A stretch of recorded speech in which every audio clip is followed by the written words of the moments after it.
السلام عليكم.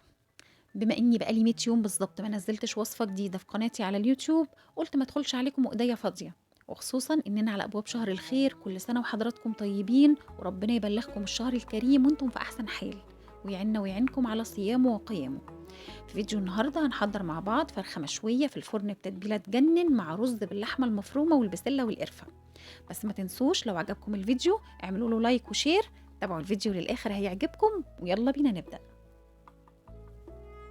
اول حاجه في الخلاط عندي هحط بصله متوسطه وطماطمايه واربع فصوص توم وعصير ليمونتين وربع كوبايه خل وربع كوبايه زيت وكوبايه زبادي مع فصين 3 حبهان. والبهارات بقى عندي ملح وفلفل وبابريكا ورشه جنزبيل وبهارات فراخ وتوم بودره، وهتلاقوا كل المقادير دي موجوده في صندوق الوصف. ضربتهم مع بعض زي ما شفتم.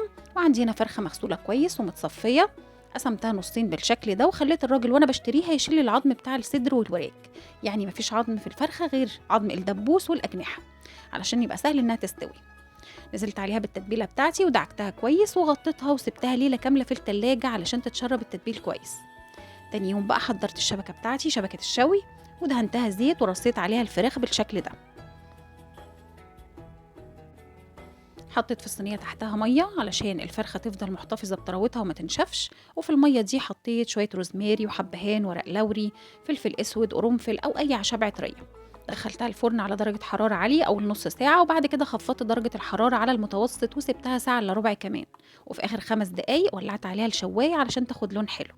وفي حل عندي حطيت شوية زيت ونزلت عليه ببصلاية مفرومة، هبدأ أشوحها شوية.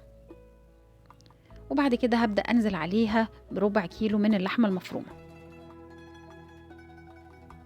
تمام كده هبدأ أفك اللحمة مع البصل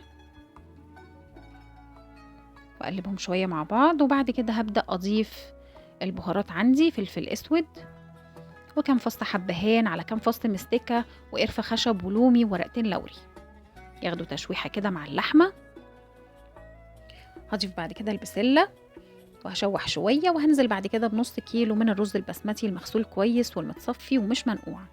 وهضيف كمان بهارات الرز اللي هو عبارة عن ملح وفلفل ومكعب مرق وبابريكا ورشة قرفة وبهارات لحمة أو بهارات سبعة زي ما تحبوا أو المتوفر عندكم، وهتلاقوا كل البهارات وكل المقادير عندكم بالتفصيل في صندوق الوصف.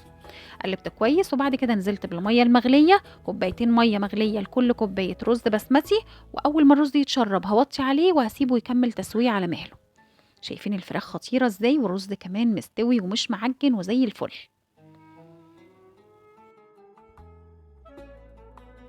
حضرت كمان اثناء ما الرز كان بيستوي كفتة لحمة بربع كيلو من اللحمة بس، وعملنا مع بعض قبل كده الكفتة بطريقة حلوة جدا، وهسيب لكم اللينك بتاعها في صندوق الوصف. وبس كده، حاجة تفتح النفس. اتمنى تجربوا الوصفة وتعجبكم، وقولوا لي بقى رأيكم في الكومنتات، وربنا يحسن دايما ما بين ايديكم. اشوفكم على خير، وكنت معاكم شيماء الحلواني. مع السلامة.